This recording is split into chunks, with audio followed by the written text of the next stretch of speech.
মৰমৰ ছাত্ৰ ছাত্ৰীসকল, আজি আমি নিমাতী কন্যা নাটখনিৰ চৰিত্ৰ অংকনৰ বিষয়ে আলোচনা কৰিবলৈ লৈছোঁ।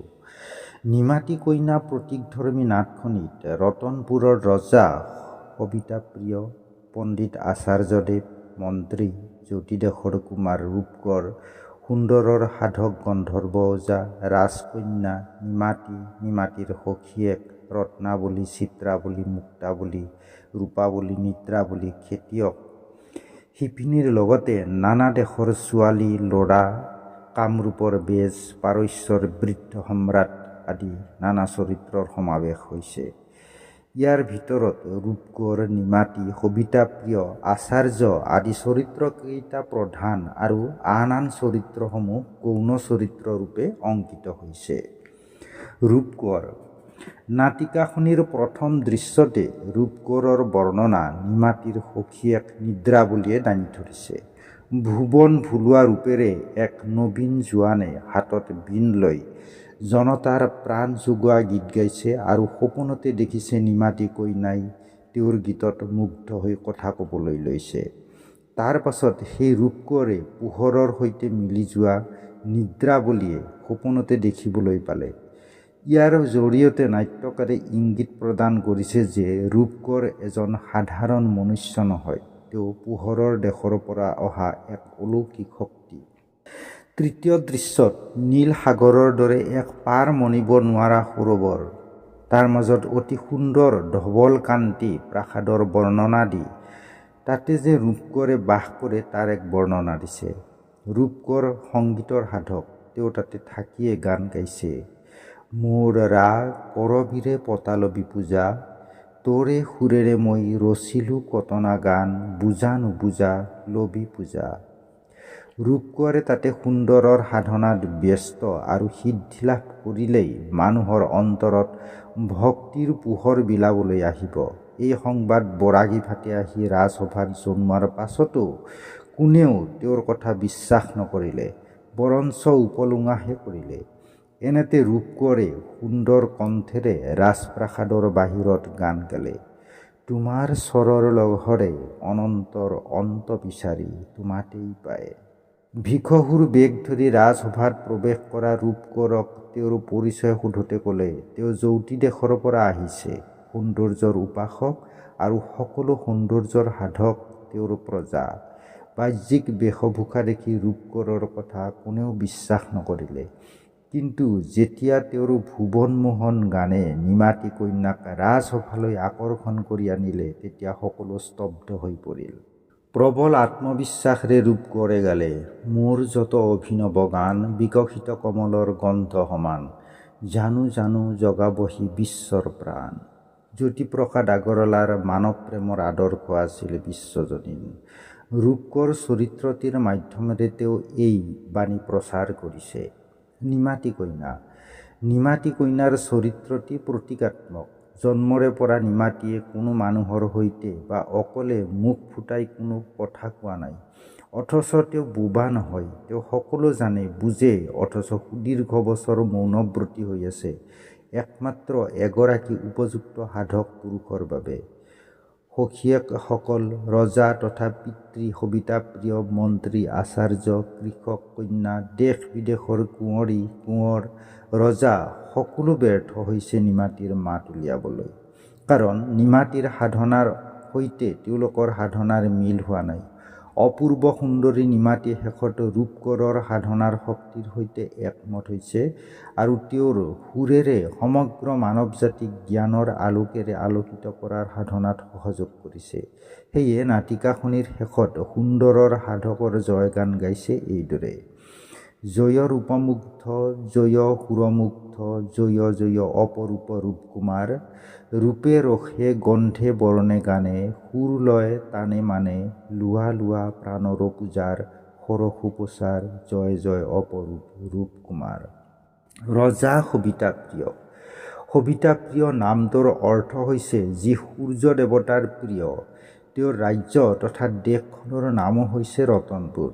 এগৰাকী পিতৃ আৰু ৰজা হিচাপে তেওঁ নিমাতীৰ মাত ফুটাবলৈ সকলো প্ৰকাৰে চেষ্টা কৰিছে। দেশ বিদেশৰ সকলো গুণী জ্ঞানীক আহ্বান জনোৱাৰ লগতে সুস্থ বিচাৰ বিবেচনাৰে নিমাতীৰ মাত উলিয়াবলৈ প্ৰয়াস কৰিছে। লগতে নিমাতীক তেওঁৰ সৈতে বিয়া দিয়াৰ লগতে অৰ্ধৰাজ্য প্ৰদান কৰাৰ প্ৰতিশ্ৰুতি দিছে।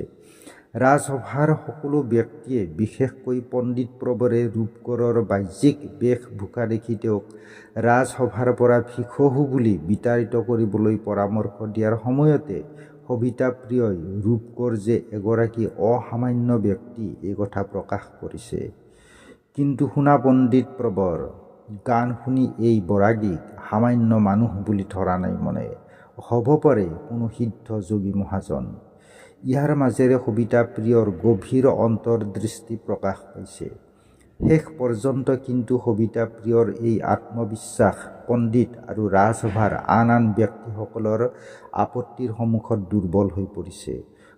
অৱশ্যে এই ক্ষেত্ৰত একমাত্ৰ কন্যাৰ ভৱিষ্যতৰ কথাও তেওঁ পিতৃ হিচাপে চিন্তা কৰিব লগা হৈছে। ভিক্ষাৰীৰ সৈতে নিমাতীক বিয়া দিয়াটো অনুচিত বুলি ভাবি বীণ বৰাগী তথা ৰূপকোঁৱৰক তেওঁ ৰাজসভাৰ পৰা সসন্মানে বিদায় দিছিল।